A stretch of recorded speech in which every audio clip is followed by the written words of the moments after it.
Amin. Barokah Ustaz. Amin. Masya Allah. Amin. Malam hari ini Ustaz, kira-kira topik yang akan kita bahas ini tentang nopo niki Ustaz? Jadi mengacu kepada tadi siang Mas Isa, itu ada salah seorang yang tanya tentang najis. Akhirnya saya tanya lagi, lah masuk zaman bertahun-tahun tidak ngerti cara menangani najis. Masya Allah.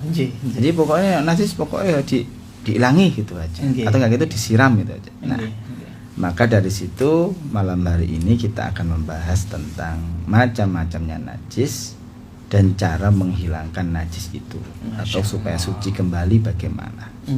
Macam-macam najis ya. Ngapunten, jadi jarang sekali saya menyampaikan, apalagi kajian-kajian fikih. Kan mesti kalau tidak tafsir tematik ya salah satu hadis itu aja, atau tentang kondisi yang faktual saat ini. Masya Allah. Bismillahirrahmanirrahim. Jadi dulur semua, estu ngapunten. Bukannya ini menggurui atau apa, jadi saling mengingatkan satu sama lain, saling menasehati satu sama lain. Dan di dalam kitab-kitab fikih, baik itu Takrib atau Fathul Qorib, apapun itu kitab fikih yang kita pelajari dan apapun madhabnya, najis itu dibagi menjadi 3. Najis mukhaffafah, najis mutawassithah, dan najis mughalladhah. Mukhaffafah itu yang ringan, enteng. Mutawassithah tengah-tengah. Mughalladhah yang berat. Nah, najis mukhaffafah atau yang ringan itu contohnya apa? Yang ringan itu contohnya adalah air kencing bayi laki-laki yang dia belum makan minum apapun kecuali air susu ibu atau ASI. Masya Allah. Ya, jadi kalau ada bayi di bawah 1 tahun dia tidak makan, tidak minum apa-apa kecuali ASI, maka hukumnya air kencingnya adalah najis mukhaffafah, yang paling ringan. Loh, kalau bayi perempuan bagaimana? Itu sudah dalam kategori najis mutawassithah atau yang sedang. Mengapa kok beda? Kalau dilihat dari baunya antara laki dan perempuan, kemungkinan besar aromanya lebih menyengat perempuan. Ya, perempuan. Saya sudah mengalami atau mempraktekkan Mas Ishak. Antara pipis dengan duduk dan dengan berdiri, ternyata itu lebih bau pesing yang berdiri. Oh gitu ya. Duduk artinya jongkok lah, ini duduk bersila, dan jongkok. Ya, jongkok. Jadi seperti itu. Nah, najis yang mutawassithah atau yang sedang itu apa? Yang mutawassithah itu selain dari anak bayi laki-laki yang belum makan minum tadi kecuali ASI, dan selain najis mughalladhah. Najis mughalladhah itu contohnya adalah air liur anjing. Jadi kalau ada pertanyaan apakah seorang muslim boleh memelihara anjing? Boleh, mengapa tidak? Apakah seorang muslim boleh memegang anjing? Boleh, mengapa tidak? Namun harus bisa menjaga air liurnya itu. Sedangkan kondisi anjing kan senengane jilat, nyokot dan sebagainya. Lah, kita harus bisa menjaga itu. Kalau misalkan megang bulunya, tangan kita kering, bulunya juga kering. Tidak ada masalah. Aman. Tapi kalau salah satu ada yang basah, entah tangan kita atau bulunya itu yang basah, dikhawatirkan ada air liur yang ada di bulu tadi. Masya Allah. Sehingga itu sudah dihukumi najis mughalladhah. Nanti cara mensucikannya yang kedua. Nah, jadi mutawassithah itu selain dari air kencingnya bayi laki-laki tadi, dan juga selain air liurnya anjing. Wah, mari ini aku sing protes iki Mas Ishak. Wah, nek ngono ngingu asu wae, monggo sih, tapi bisa jaga ndak kesucian. Iya, agak repot juga. Agak repot. Ya nek angel-angel ngisore anjing lah. Apa itu? Kucing. Ya. Tapi sing lucu-lucu Mas Ishak. Yang bagus-bagus.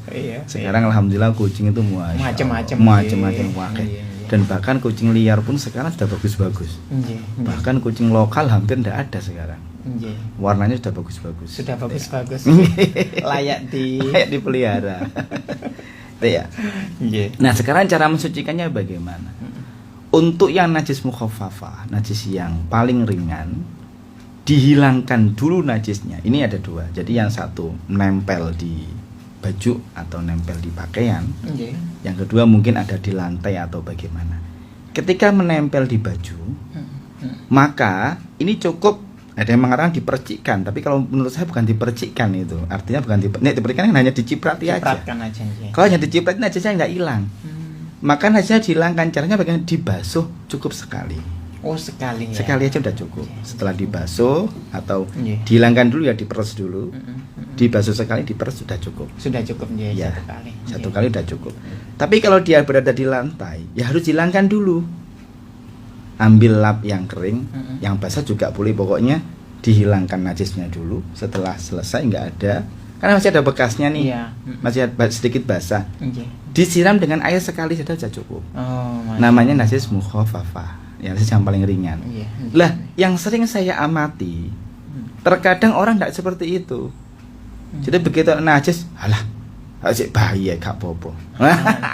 Ada seperti itu. Lap saja. Lap gitu saja. Ya. Mai dilap dibiarkan. Lah ini bahaya. Ini harus dihilangkan najisnya. Setelah dilap, grojok dengan air. Lah supaya kering, dilapi dengan lap yang berbeda. Ojo iki mengusing kena najis dilapi meneh Mas Isa. Iya. Wah, bodoh wae. Ini harus dihilangkan dulu. Kalau misalkan tidak ada lap lagi, hanya ada satu lap. Setelah dihilangkan dengan lap itu, lap ini harus dibasuh lagi. Diperes, kasih air yang berbeda. Baru kemudian dilapi di lantainya tadi. Ngoten caranya. Ini kalau di lantai. Kalau di baju, hilangkan dulu dengan diperas.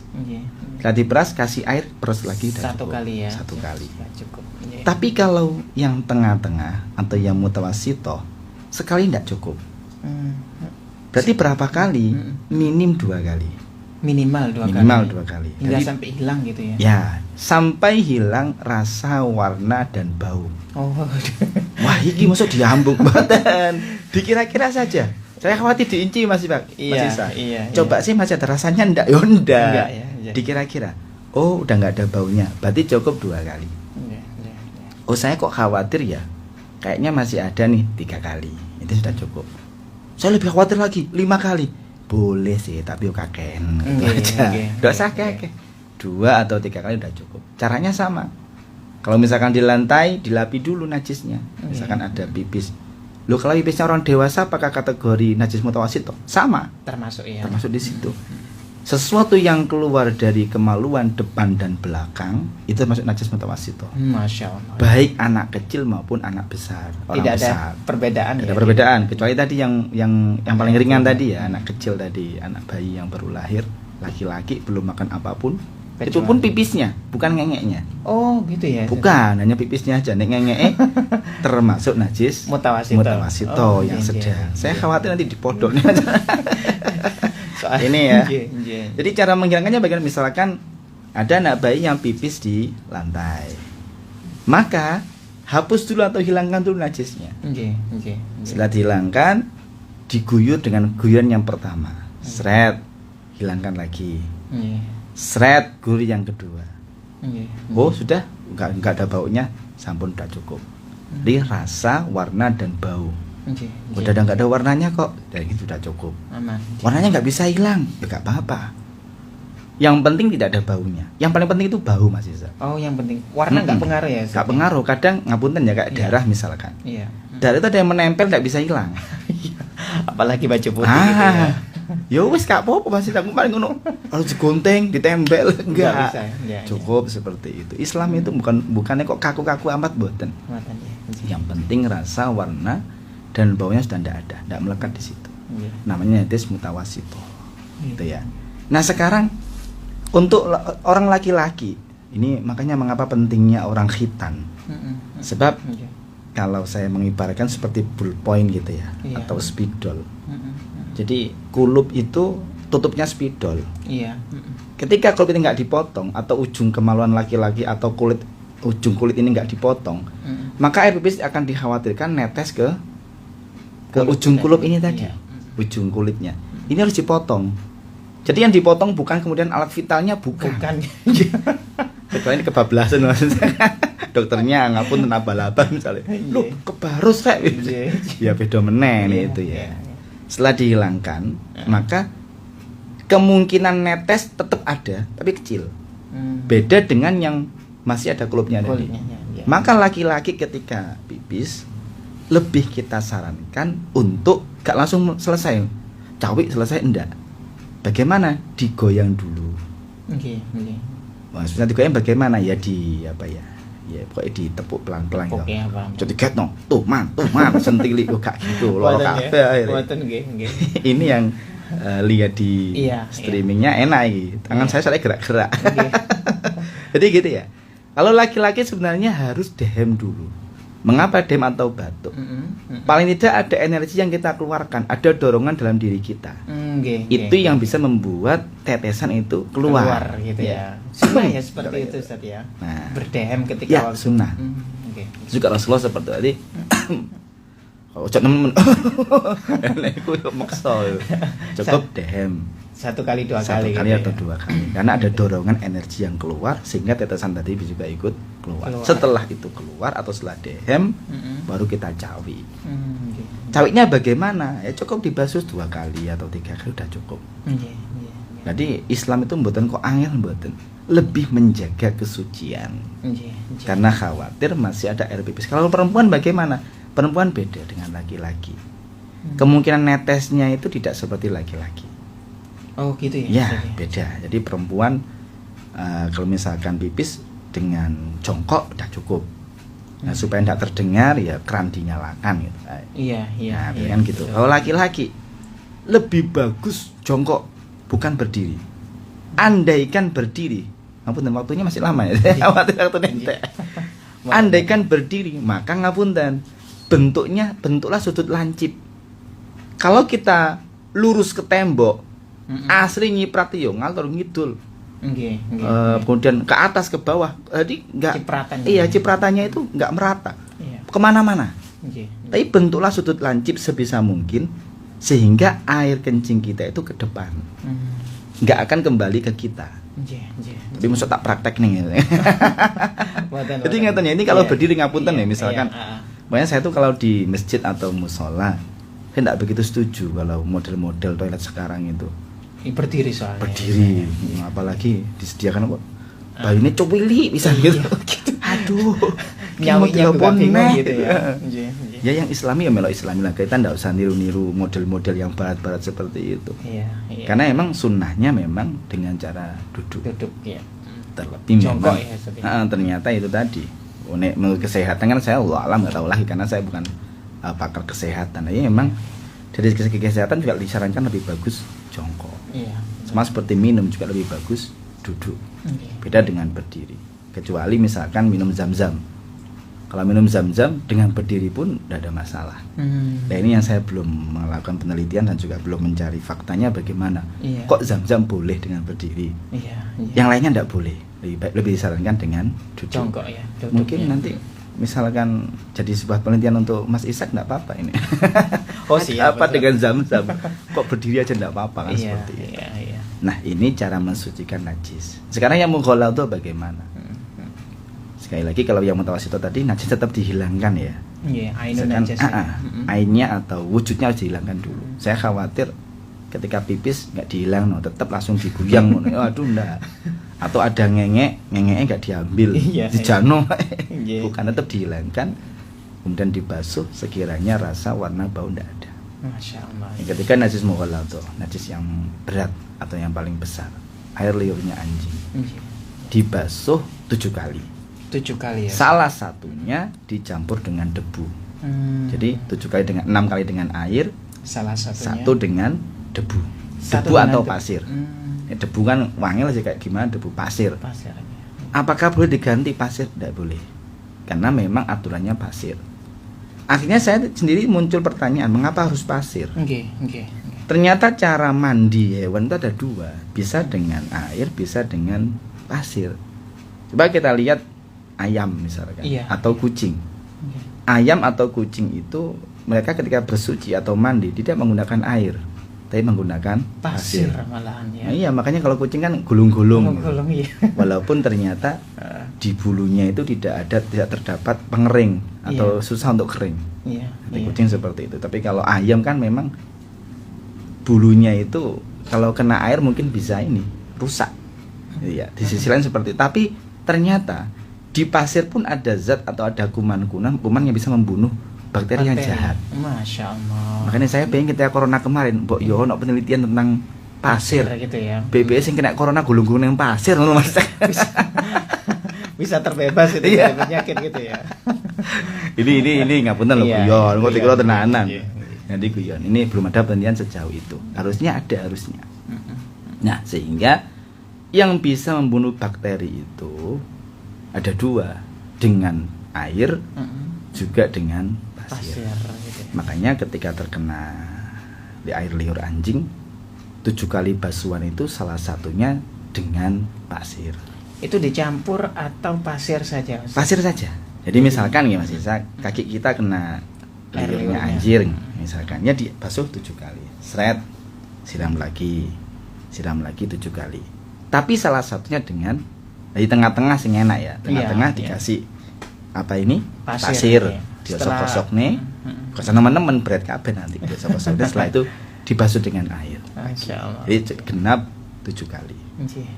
Loh, kalau misalkan ngapunten yang terkena air liurnya anjing itu bibir kita bagaimana? Wah ya kebacut ya ngono. Iya. Kadang kan sampai ada anjing itu yang dicium misalnya gitu. Wah, itu ya kena saking sayangnya gitu ya. ya. Islam enggak mengajarkan seperti itu juga. Boleh memelihara tapi kudu hati-hati. Nah, kalau misalkan bibir bagaimana? Ya tetap sama 7 kali. Ya juga dengan pasir, itu sebuah resiko. Iya. Makanya cok nemen-nemen gitu. Iya. Ono hewan, sapi diambungi. Aduh. Ya cek nemen sik bojone dhewe lho kata diambung. Anake lah gak diambung. Ngono karo kewan masyaallah. Masya Itu semoga bermanfaat. Jadi macam-macam najis dan cara menghilangkannya. Masya Allah. Semoga bermanfaat untuk kita semuanya. Amin ya rabbal alamin. Baik, ya kita akan berikan kesempatan ya Ustadz ya untuk Tulur El Vector untuk bisa bergabung dengan kami Tulur di 08123493939390. Kita ulangi lagi Tulur 08123493939390. Setelah jeda berikut ini Tulur, jangan kemana-mana Tulur, tetap di Sanguni Tulur El Vector. Ya baik Tulur El Vector, kita lanjutkan kembali Tulur ngaji kita bersama guru kita Bapak Haji Hasan, Ustadz Ali Hasan SPD. Baik, Ustadz ini sudah ada pertanyaan dari Tulur El Vector, kita terima ya Ustadz ya. Ada dari Bu Atun ini Ustadz. Assalamualaikum Pak Ustadz Ali Hasan, Mas Ishak, mohon tanya, habis sholat malam, habis sholat subuh dan habis sholat maghrib saya biasakan baca Al-Fatihah 41 kali. Gimana menurut Pak Ustadz? Yang kedua mohon nanya, saya setiap hari istighfar sholawat lebih dari 1000 kali. Gimana menurut Pak Ustadz? Matur suwun, sehat selalu nggih. Bismillahirrahmanirrahim. Allahumma sholli wa sallim. Ya, Bu Atun. Setelah sholat malam, sholat maghrib, sholat subuh, Fatihah misalkan, apakah itu diperbolehkan? Boleh, sangat boleh. Jadi misalkan zikir apapun itu boleh, zikir apapun boleh. Misalkan memperbanyak Fatihah boleh, memperbanyak sholawat boleh, memperbanyak istighfar boleh. Jadi Imam Rasulullah juga terbiasa itu melantunkan setelah sholat itu minimal istighfar. Di astaghfirullahaladzim ditambahkan wa atubu ilaih, kemudian ditambahkan la ilaha illallah la syarikalah ila akhirih. Itu memang sunnah-sunnahnya Rasulullah. Tetapi di zaman Rasulullah dulu tidak dilaksanakan secara berjamaah. Gitu ya. Nah, sekarang ada golongan tertentu yang melaksanakan wirid setelah sholat dengan jamaah. Apakah ini sebuah bid'ah? Kalau menurut saya kita tidak usah bahas bid'ah atau tidaknya. Kita bahas maslahah mursalahnya atau kebagusannya. Karena sekarang kalau nggak pakai wiritan setelah sholat, rata-rata langsung pelencing hilang. Iya, betul. Iya, anda kan wiritan paling nggak suwi 5 menit sebenarnya. Paling nggak sampai masih semenit aja suwi.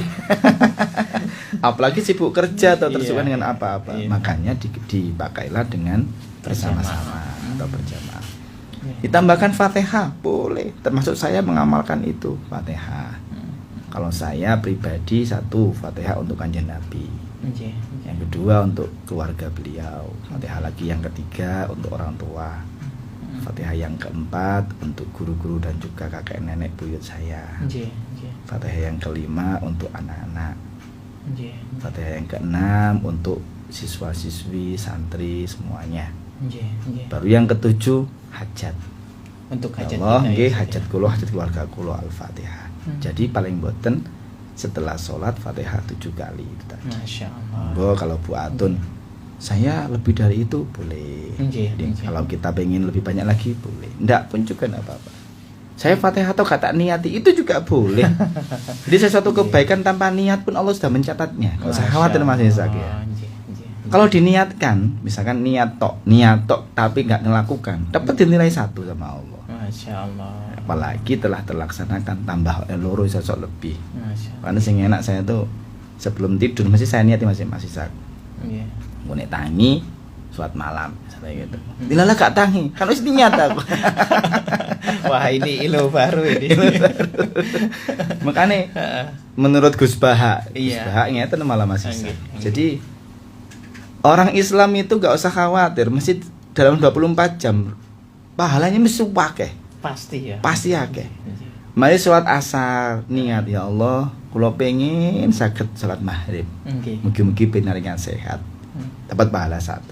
Niat toh akhirnya maghrib. Mari maghrib niat meneh ya Allah kula pengen saged isya.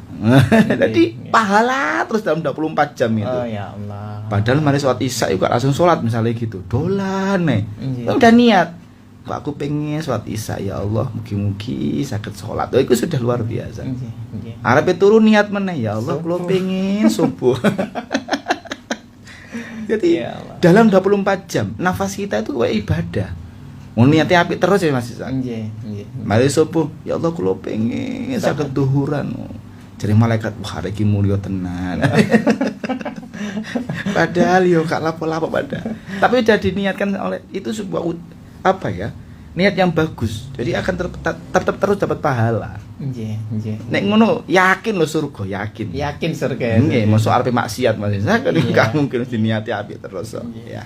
Masya Allah. Kemudian dilanjut istighfar, sholawat 1000 kali atau berapa kali itu bagaimana? Wah sangat boleh sekali, sangat boleh. Namun kalau saya boleh menyarankan setelah istighfar hamdalah. Hamdalah ya. Oke, hamdalah. Mengapa hamdalah?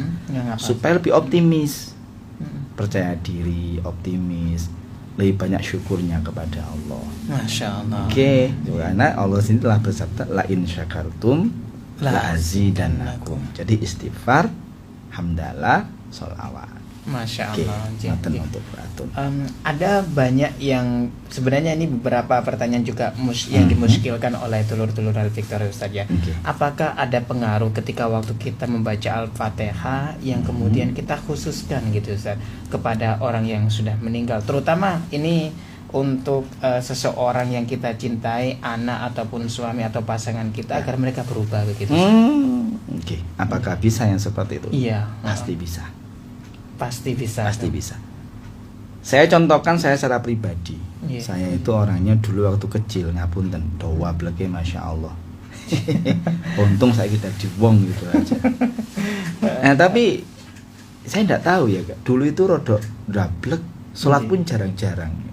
Iya. Ya ini saya aja, adik-adik saya tidak seperti, kakak saya juga tidak seperti itu. Iya. Tapi ibu ikut telaten. Jadi kalau sebelum subuh itu mesti bisik di telinga saya. Saya masih ingat kok. Kadang saya tuh langsung melek. Aku wis tangi kok Bu. Iya. Jadi bisik ke telinga saya. Iya. Jadi setelah baca Fatihah ditiupkan. Setelah itu beliaunya matur. Jadi anak soleh ya le, soleh. Teringat Nggih, terus ya. jadi sambil dielus Kepala. kepala saya terus beliaunya matur. Soleh ya le, tadi anak sing api, nurut itu. Masya Allah. Kalau saya ingat itu kadang udah nangis loh. Karena kenakalan saya dulu tuh Mas Isak. Udah Iya. wablek pokoknya wis to. Wae jamaah saya malah lari gitu. Yang lain sholat jamaah saya pura-pura nang mburi dhewe. Allah Akbar. Iya. Kok ndelok kok ini dolanan nang jopo, langsung lain nang jopo dolanan itu Kak lanjut jamaah lagi. Kok ditakoni, "Tadi dari mana?" "Masjid." Sholat. Aslinya gak sholat. Nah, dari situ akhirnya Saya baru tersadarkan, oh berarti nyampe. Barokah doa itu. Barokah doa itu pasti nyampe, pasti sampai. Namun terus Kanjeng Nabi, aksiru ad-du'a, perbanyaklah doa. Mengapa? Fa innaka la tadri mata tustajab lak. Kita tidak tahu kapan doa kita akan dikabulkan oleh Allah Subhanahu wa taala. Terus Kanjeng Nabi, Allah niku jamin doa akan dikabulkan, itu akan dijamin oleh Allah. Bagaimana dalilnya Allah? Kan dalilnya itu ud'uni astajib lakum. Kalau kamu berdoa kepadaku akan aku jawab, akan aku kabulkan. Tapi yang tidak dijamin oleh Allah itu adalah kapan doa akan dikabulkan. Masya Allah. Dijamin. Maka lewat Fatihah bagaimana bisa nyampe? Nyampe. Saya contohkan lagi Mas Isa. Tapi tidak apa-apa, ini agak panjang ya. Iya, boleh Ustaz. Saya dapat cerita ini ketika mondok di Ploso, di Kediri, Ploso Mojo Kediri Al-Falah. Jadi almarhum Yaidin ini nanti matur ngendikan ngeten. Dulu itu ada orang yang haji, tahun-tahun 80-an. Dulu ndak ada HP. Tahun 80-an, yes, pokoknya ada telepon lah waktu itu, tapi ya enggak secanggih sekarang. Jadi mendekati 90-an berarti sudah akhir-akhir 80. Ada orang yang haji dilalah waktu di sana di Mina dikabarkan meninggal. Masya Allah. Kalau tragedi Mina seingat saya 90 berapa gitu. Ketika meninggal itu keluarganya dikabari, kemudian dapat kabar dari sana, dari kementerian atau dari Kemenak bahwa keluarga atau ayahnya telah meninggal dunia. Masya Allah. Padahal nang kono ayahnya sik urip. Sing tertinggal adalah identitas hajinya. Oh. Gelange, kemudian KTP ini misalnya. Wah, karena tragedi Mina. Akhirnya setiap hari itu dibacakanlah atau dikirimi Fatihah sama setiap keluarga hari. Itu setiap malam. Jadi kalau orang Jawa kan kadang 7 harinya nggih, sampai 7 hari Mas Isa. Di sana itu mambu masakane Mas Isa. Si orang ini tadi. Malam pertama dimasakne soto. Neng kono kan mambu soto nggih. Di Arab itu berbau ya. Jadi dikabarkan meninggal. Padahal baru meninggal, cek urip wong. Iya.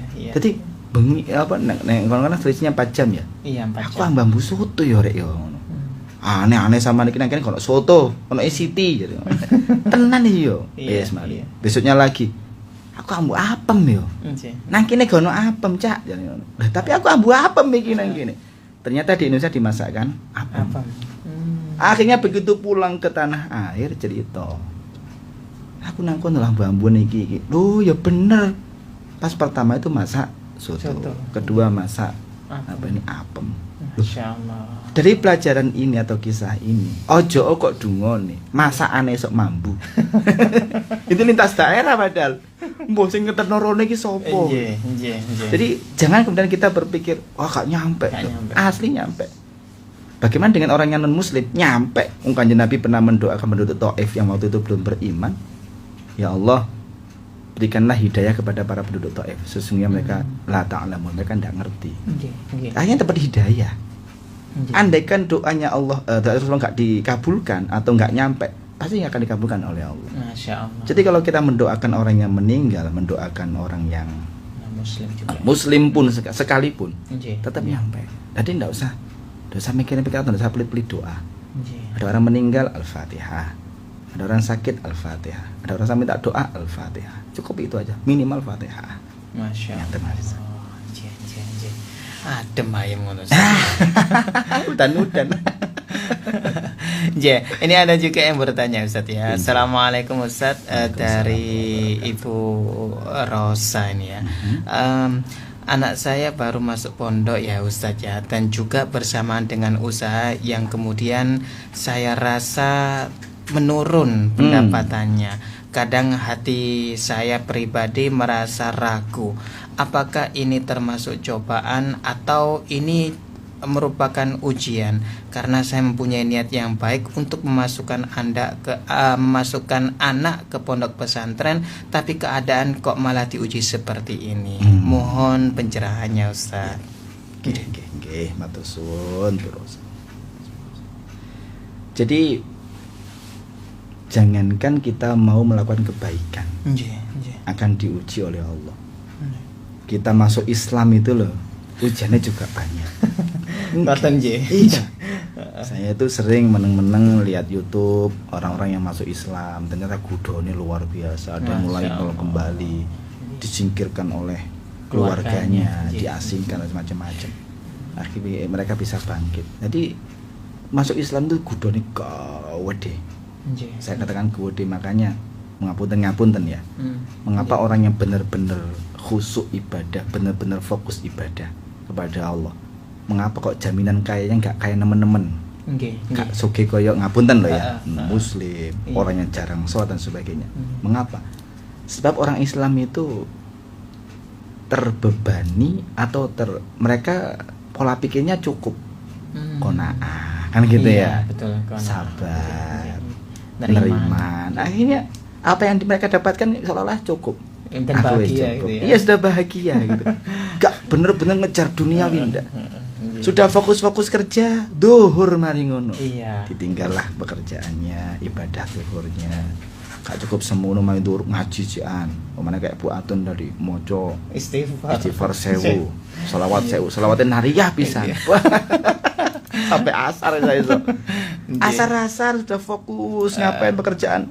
Terganggu lagi dengan adanya sholat asar dan seterusnya.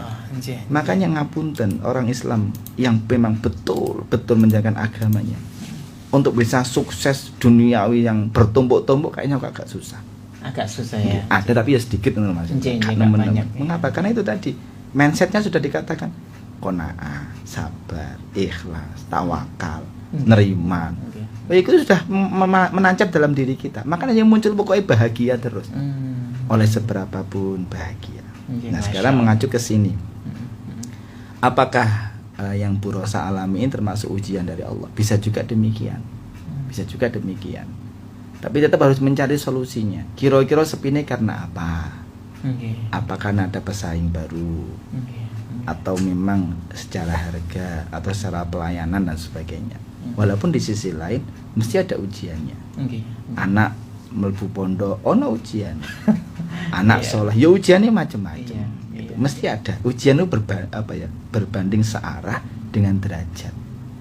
Nanti kalau sudah lulus dari ujian itu akan mendapatkan derajat atau kemuliaannya. Masya Allah. Jadi ya memang dijalani dijalani, tapi tetap ngapun cari solusi yang terbaik. Nanti saya khawatir aku pasrah, mungkin ya sepi karena godaanku atau ujianku, tak jano lah kabeh apa jare Gusti Allah. Lah nek aku kenemenan. Ya akhirnya gak maju-maju Mas Isa. Pemikiran kita gak akan maju. Tetap cari solusi yang terbaik. Ada apa kira-kira? Oh, mungkin karena ada ngapunten secara harga. Didukne titik ae. Kalau prinsipnya orang Chinese kan harga batinnya gak akeh-akeh. Yang penting kuantitas. Yang penting nggih. Walaupun bati saya Rp50 loh tetap dijual. Rp50. Tapi kan dikalikan Mas. Makanya tokonya ruame, batinnya gak akeh tapi diping nih. Sedangkan sing iki batinnya langsung digenjot akeh. Sing tuku mek loro ngono. Misalnya. Prinsipnya original seperti itu. Makanya kalau kita ke mall big sale. Iya, big sale ya. Diskon 90%. Regane lo diundakne. Mari diundakne, di korting ya padha wae ketemune gitu. Iya, itu. Jadi monggo kita belajar lagi. Makanya dalam Al-Qur'an Iqra, bacalah. Kita perlu belajar terus. Masya Allah. Baik. Karena waktunya juga terbatas Ustaz kita akan tutup Ustaz dengan doa mungkin.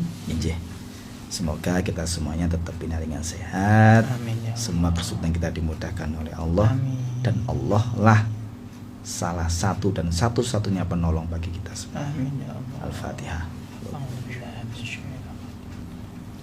Ar-Rahmanir-Rahim.